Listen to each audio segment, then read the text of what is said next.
Everybody. Well, emergencies we know can happen anytime, any place, right? So this morning we are learning a few simple steps that could save a life thanks to our new friend Sherelle from the Gym HSV. Sherelle, thank you so much for coming on and for what you do. First, the Gym HSV. Tell us who you guys are and what you offer here to the people in the Valley. We are your health and safety trainers for the Huntsville and all around. We travel doing CPR classes, BLS classes, first aid, AED certifications. Wonderful. Again, it's something everybody should know. I'm embarrassed to say I've never done one of these classes though, and I think again it is something that we all want to know until unfortunately it's too late. So you've brought some demonstrations with us that we're actually going to learn CPR. Before we do though, you say there are 3 C's that are critical when taking on an emergency. Yes. Check, call, care. Check the scene, check the person. All right, then you're going to call for help. Call 911, call the people around you. That way they can get the equipment that you need, your first aid kit, your AED, all of that things. And then you go into giving care based on the signs and symptoms that you find. Okay, and again, we're going to learn how to care for that this morning. So tell me, you've brought 2 kind of demonstrations for us. Tell me how we're going about this and what we need to do, Sherelle. Yes, I have our adult mannequin and we have our infant mannequin. Yeah, now, when it comes to giving CPR, you want to make sure you're giving compressions and breaths. You're going to give 30 compressions for every 2 breaths. Okay. And you're going to do that on a 2-minute cycle. So let's come down here by the mannequins. Now we have, of course, our breathing barriers right here. Okay.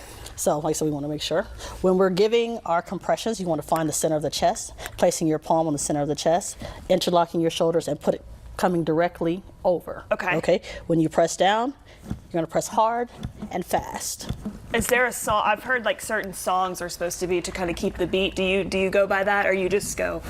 I go hard and fast. Like I said, there are a few different songs that you can use. Like I said, another one bites the dust, Staying Alive. It just really. Okay, so we do that 30 times? 30 times, 30 compressions, and then you're going to give 2 breaths. When you give your 2 breaths, you open the airway, tilting the jaw back slightly past the neutral state. Okay. Give the 2 breaths, watching the chest rise and then fall, rise and then fall, and then you go straight back to giving those compressions. Okay, and how long? I mean, certainly, again, we've already called 911 at this point. Hopefully, though, this process can go on for a few minutes or so until deputies arrive. This process will go on until EMS arrives. Okay. Okay. And you want to keep going, and like I said, if someone else comes in to help you that's more trained, they can come in and assist you. Wonderful. Okay, so again, 30 compressions per 2 breaths. Keep doing that as emergency personnel arrives. Let's move now to our infant category. You have a separate model set up for us here, Sherelle. Yes. So with our infants, we're going to do the exact same thing. We're still going to keep our 30-to-2 ratio, but your hand placement can change. You can use a 2-finger technique, or you can use the encircling thumb technique, which seems to be a little bit easier for people. So you just take your hands, wrap it around the baby's body, making sure your thumbs are on the center of the body,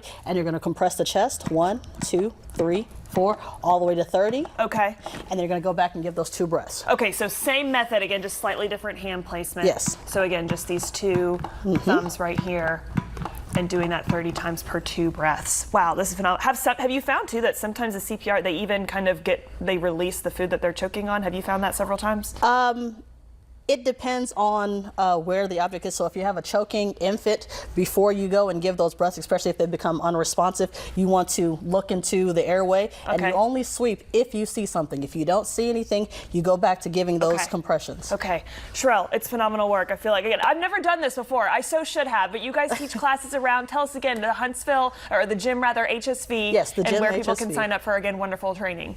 All right, the Gym HSV, we have our classes that you can set up to host a class, or you can come in for one of our classes that we have on Friday afternoons and get certified. Wonderful. Sherelle, thank you. Again, it's life-changing work, and we're so grateful. I'm grateful now to have known this. Again, 30 reps, 2 breaths, and then do that certainly until emergency personnel arrives. Sherelle, thank you again so much. We appreciate it. Thank you for having me. Thanks.